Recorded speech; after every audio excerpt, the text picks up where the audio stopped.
رب اشرح لي صدري ويسر لي أمري واحلل عقدة من لساني يفقهوا قولي واللهم ثبتنا عند الموت بلا إله إلا الله واللهم اجعلنا من الذين آمنوا وعملوا الصالحات وتواصوا بالحق وتواصوا بالصبر آمين يا رب العالمين. Today's khutbah is centered around a single ayah, part hopefully of that ayah. If we get time, then the entire ayah. This is the 29th ayah of Surah An-Nisa, the 4th surah. And in this ayah, it's a change of subject. The beginning of this surah, a good part of it is focused on Allah's guidance about what happens when a person dies, as far as what they leave behind, their inheritance. So if a husband dies, or a father dies, or a mother dies, or a daughter dies, a child dies, who gets what? Inheritance law, right? So there's a lot of long discussion about the proportions that are supposed to be distributed among the people that are survived by the one who passes away. And after describing all of that in very vivid detail, Allah changes the subject to other money matters. So this portion of the Quran is important because Allah is giving us guidance about how to manage money and how to give people what they deserve. And so as that subject comes to an end, the first thing, as I opened, it's the closing of the first subject and the opening of the next. Allah says, يُرِيدُ اللَّهُ أَن يُخَفِّفَ عَنْكُمْ. Allah intends to lighten the burden from you. Meaning He's giving you these rules and He's giving you these instructions not to make things harder for you. The purpose of them is to make your life easier. If you don't do this, then there are going to be fights in the family. There are going to be wars that break out. There are going to be generations hating each other. They took our house. They took, that was my dad's car. This was this one. This was that one. And there are going to be animosities that are going to affect generations to come and create all kinds of evil. Allah wants to lift that burden off of your shoulders and make everybody's life easier. That's why He's basically arbitrating and saying, لا تدرون أيهم أقرب لكم نفعا. You see, Allah says, your parents, your children, you don't know who deserves what. Like you can't figure that out. Allah knows who deserves what. So He's basically being the neutral party, giving us instructions on how matters are supposed to be settled in what we leave behind. But after that, Allah says He wants to lighten your burden for you. And human beings were made weak. So Allah is actually acknowledging or making us actually realize that we, when it comes to matters of money, can be very weak. And when it comes to giving people what they deserve, or feeling like we deserve more, can be very weak. So it's very, Allah Azza wa Jal describes to us that one of the things we have to protect ourselves from is shuh. وَمَنْ يُوقَ شُحَّ نَفْسِهِ فَأُولَٰئِكَ هُمُ الْمُفْلِحُونَ. People whoever's been protected from intense greed that lives inside themselves are very successful people. So Allah is telling us that greed is not a small problem. It's a very, very big problem. That and that can make us biased. You can start thinking you deserve more than you actually deserve, right? Or not give somebody else their right. That's something I can have and you can have. Or others can have it against us and take more from us than they deserve, or take what they don't deserve at all. So in light of that, what Allah gives us is this profound, brief statement. This 29th ayah is not a long ayah, but the opening of it, يَا أَيُّهَا الَّذِينَ آمَنُوا لَا تَأْكُلُوا أَمْوَالَكُمْ بَيْنَكُمْ بِالْبَاطِلِ. He says, those of you who believe, do not eat your money among each other. Don't consume each other's wealth. لا تأكلوا أموالكم بينكم بالباطل. Now that's commonly translated, don't consume each other's wealth using falsehood. That's how they commonly translate that. Don't consume each other's wealth using falsehood. But we're going to dig a little bit deeper today and try to understand what guidance this phrase contains practically for all of us. And I want to start with the translation of the word batil as falsehood. That's one of its meanings, but if you dig a little deeper into this word batil in Arabic is used for wastage also. So, for example, if you say, batala dhahaba diya'an, like something that went to waste is also called batil. Something that had no purpose is also called batil, So, Allah Azza wa Jal did not create the skies and the earth with batil, okay? Or abath, without a purpose.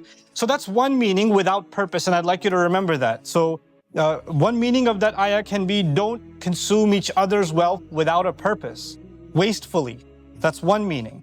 The second meaning, it also occurs in the meaning of lahu, for just entertaining yourselves, for just entertaining or distraction. Don't consume each other's money just to entertain yourselves or to distract. Now Allah is not talking about your money being spent by you.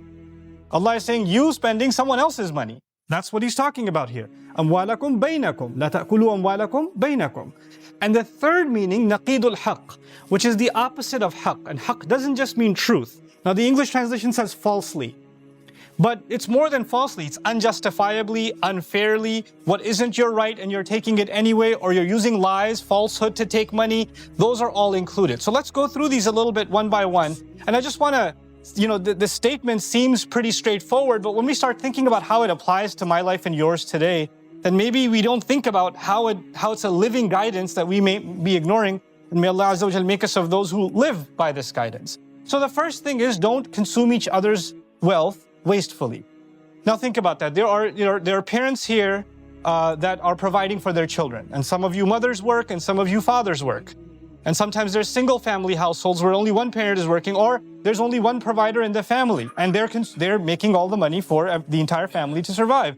And if the children, as they're growing up, are used to just taking the parents' money and frivolously spending it on whatever they feel like, and have no regard for how that money is spent because more is coming anyway, it's okay, right? Or if one parent, sometimes parents are not on the same page, so one parent is giving the kids open license to buy whatever they want, right? And they're just going and spending however they want. I want that toy, okay, take it, I love you, just take it, it's okay.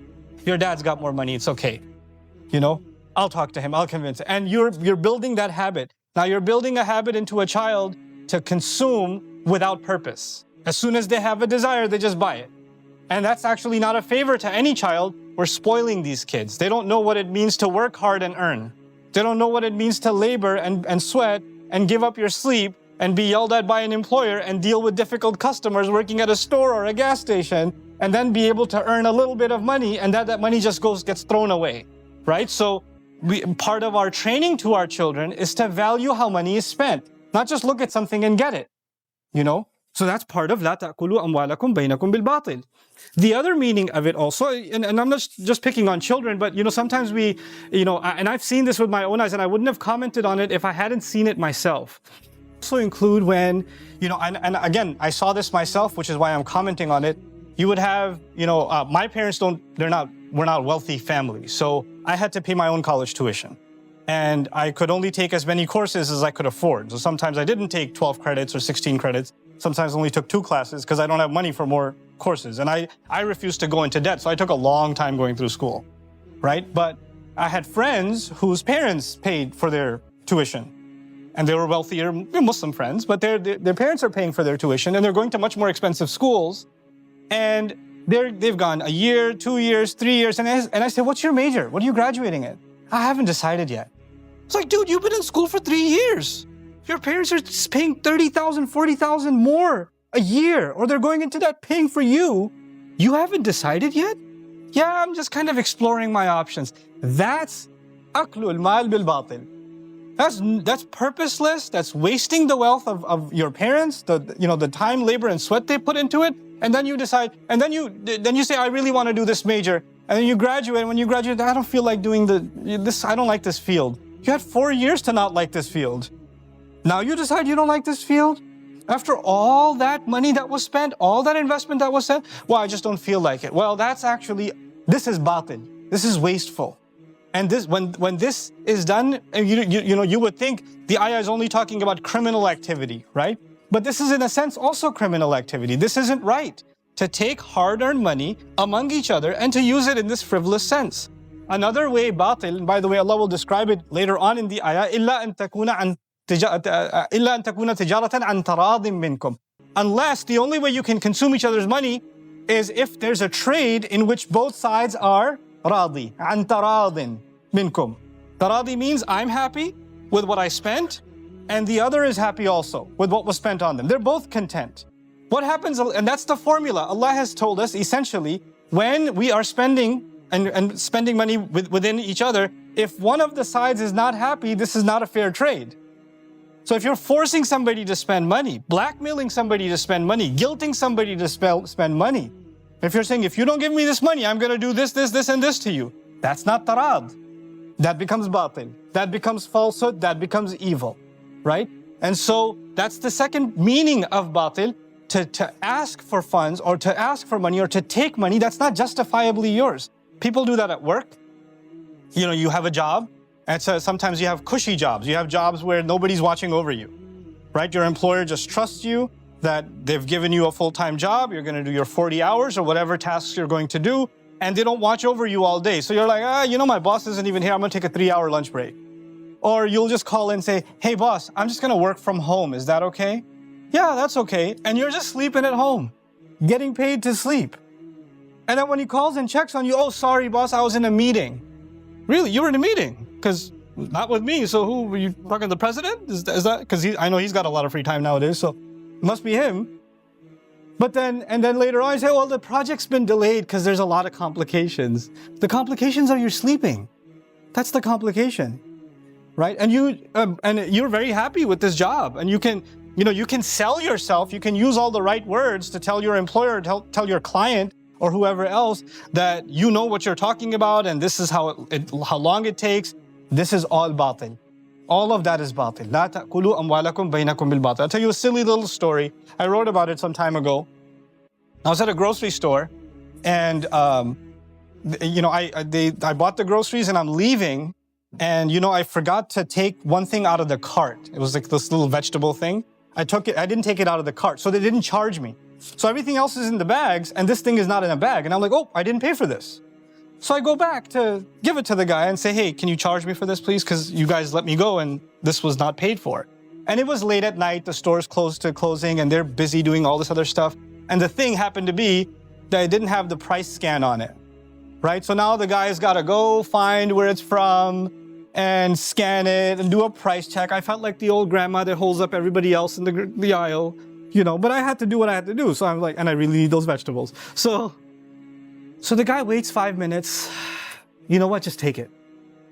He tells me, you know what? Just take it. And for a second, I thought, yeah, okay. But then I said, wait, hold on. You work here. You don't own the store. That's not your product. You don't have the right to tell me to take it for free because it's not yours. You're just telling me to take it and walk away? Why? Based on what? You don't have that right. That would be batil on his part and batil on my part.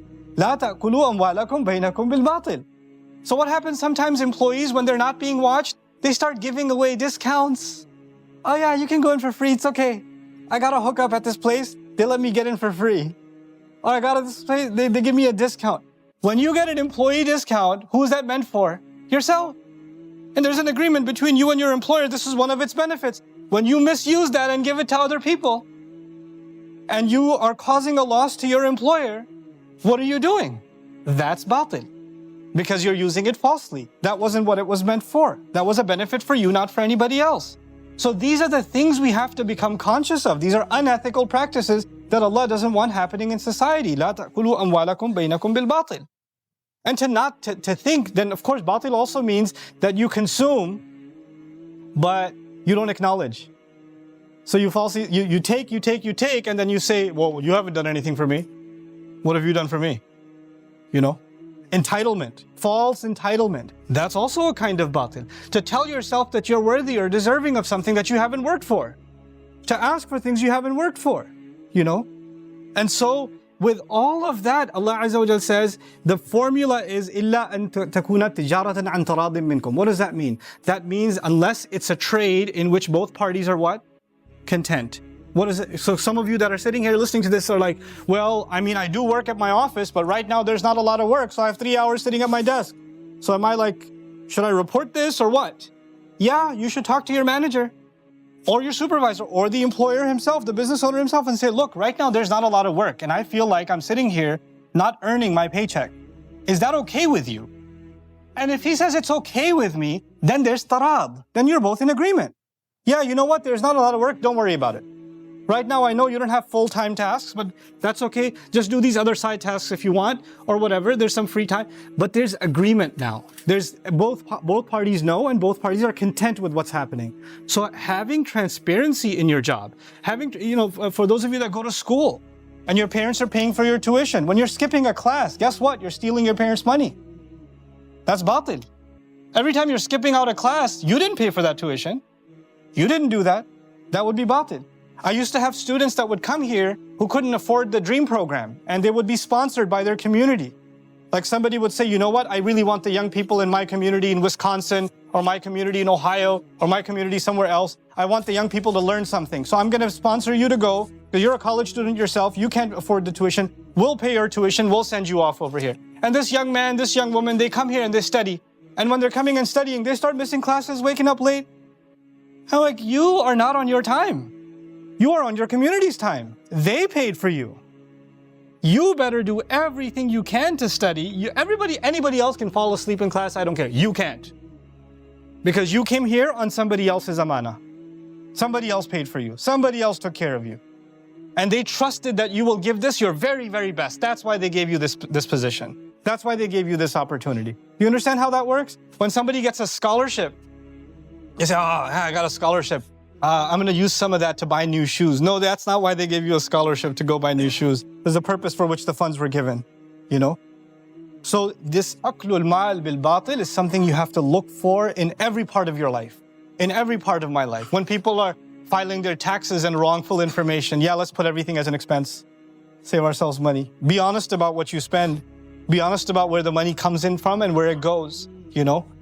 And so Allah says, إِلَّا أَن تَكُونَ عَنْ تِجَارَةً عَنْ تَرَادٍ مِنْكُمْ. And then what does he add immediately after? وَلَا تَقْتُلُوا أَنفُسَكُمْ.